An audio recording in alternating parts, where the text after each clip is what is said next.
Assalamualaikum warahmatullahi wabarakatuh.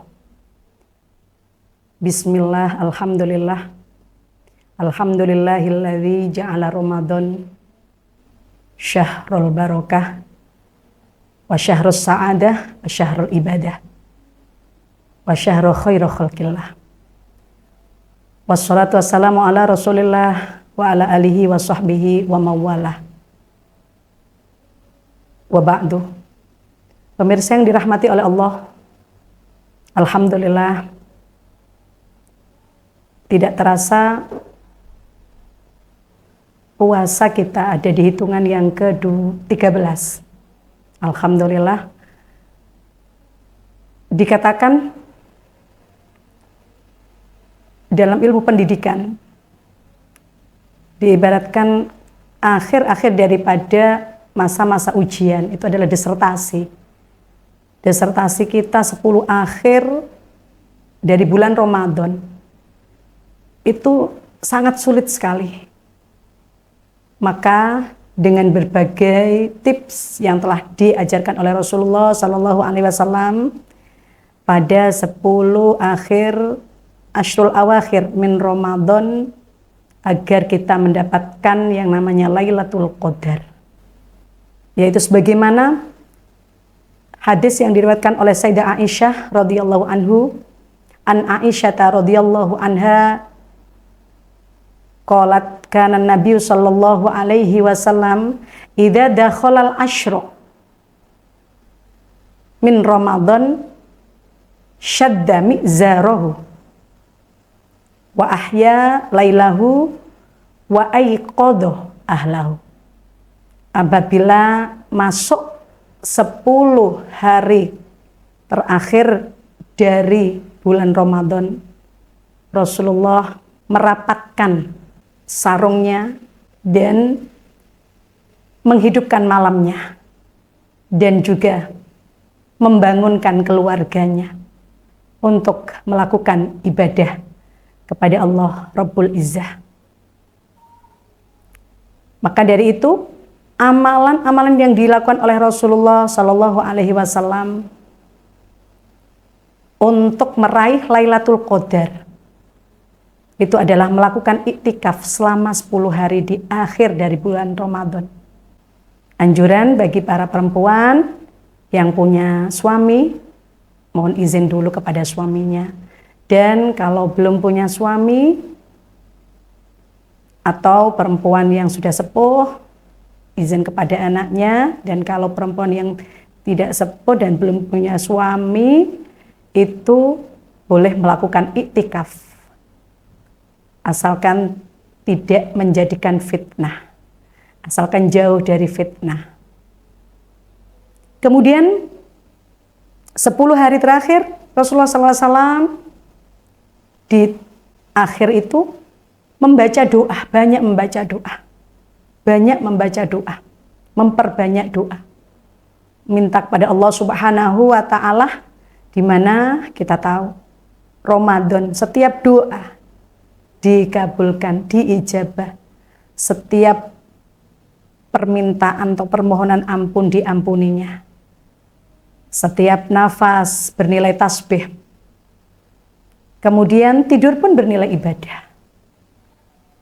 Dan juga wa futihat abwabul jannah, pintu-pintu surga dibuka, wa ghuliqat abwabun nar, ditutup pintu-pintu neraka. Dan juga wa sufilatis syayatin, para setan dikerangkeng, agar supaya memberikan keleluasaan bagi kita muslim dan juga mukmin.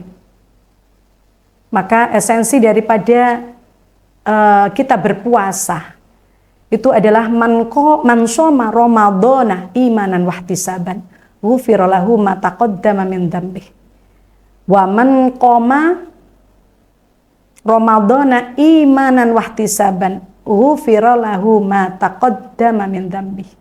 Barang siapa yang puasa di bulan Ramadan karena iman kepada Allah, dan kita sadar, kita tahu bahwasannya yang puasa itu adalah perintah Allah Subhanahu wa taala, la'allakum tattaqun, agar supaya kita menjadi manusia yang lebih naik grade keimanan kita, menjadi ketakwaan kepada Allah Subhanahu wa taala, menjadi manusia-manusia yang bertakwa, yang takut kepada Allah, hanya kepada Allah Subhanahu wa taala.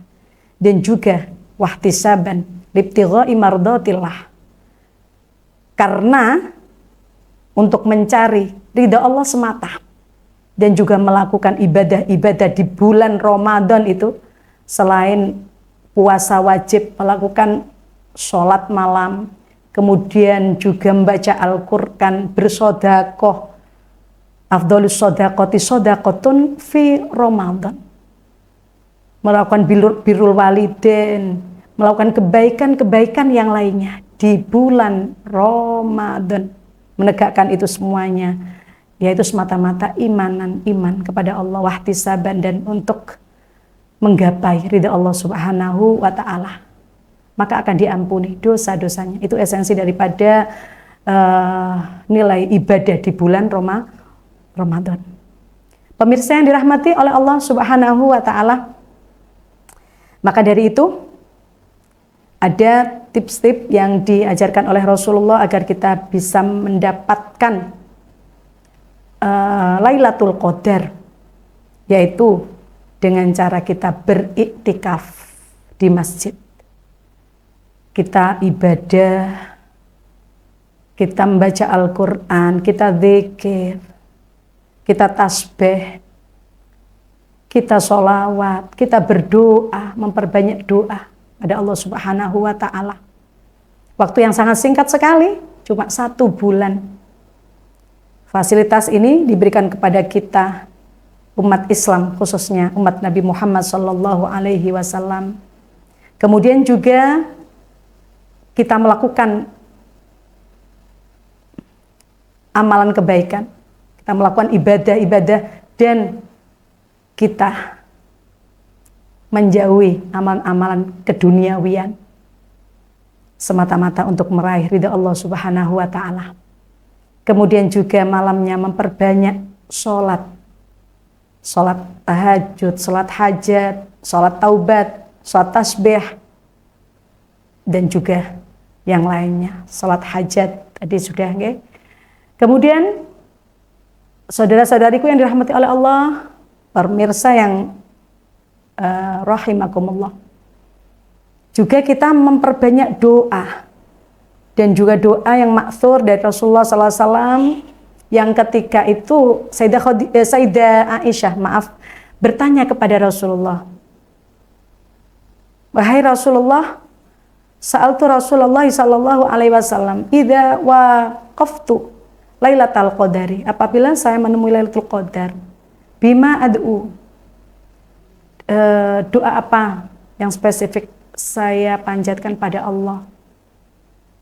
Saya baca, kata Rasulullah, qala kuli Allahumma innaka afun karimun tuhibbul afwa fa'fu anni, Allahumma innaka afun karimun tuhibbul afwa fa'fu anna ya karim. Tambah ya karim. Ya Allah, sesungguhnya Engkau adalah afun, zat yang maha pengampun. Kemudian juga tuhibbul afwa, Engkau cinta untuk selalu memaafkan. Fa'fu anni, itu kalau untuk diri kita sendiri, diri saya sendiri. Fa'fu anni, ampunilah saya ya Allah. Kalau jamak, bersama-sama, jamaah, fa'fu anna ya karim, maka ampunilah ya Allah kami semuanya. Bagi di Ramadan ini doa yang penuh ijabah. Alhamdulillah, rasanya jangan sampai kita terlewat untuk momen-momen yang indah. Selalu dan selalu kita meraih ridhonya. Untuk selalu kita itu melakukan hal-hal yang diridhoi oleh Allah Subhanahu wa ta'ala, khususnya di detik-detik terakhir, di hari-hari terakhir, 10 al-ashrul awakhir min Ramadan, kita perbanyak ibadah kita. kita lebih banyak mendekatkan diri kita kepada Allah Subhanahu wa Ta'ala lewat amalan ibadah yang diridhoi oleh Allah Subhanahu wa Ta'ala, termasuk membaca ayat-ayat cintanya, ayat-ayat suci Al-Quran. Demikian yang bisa saya sampaikan, saudara-saudariku yang dirahmati oleh Allah Subhanahu wa Ta'ala. Semoga apa yang sudah saya sampaikan menjadi ilmu yang bermanfaat, sehingga kita menjadi manusia yang nantinya mendapatkan rekom dari Allah Subhanahu wa Ta'ala untuk bisa mendapatkan gelar Idul Fitri, yang mana kita stempel dengan zakat fitrah, sehingga kita nantinya akan memang benar-benar diampun dosa-dosa kita oleh Allah Subhanahu wa Ta'ala, menjadi bayi yang suci bersih seperti bayi yang dilahirkan oleh ibunya. Akhirul kalam, ihdinas siratal mustaqim, wallahul muwaffiq ila aqwamit thoriq. Wassalamualaikum warahmatullahi wabarakatuh.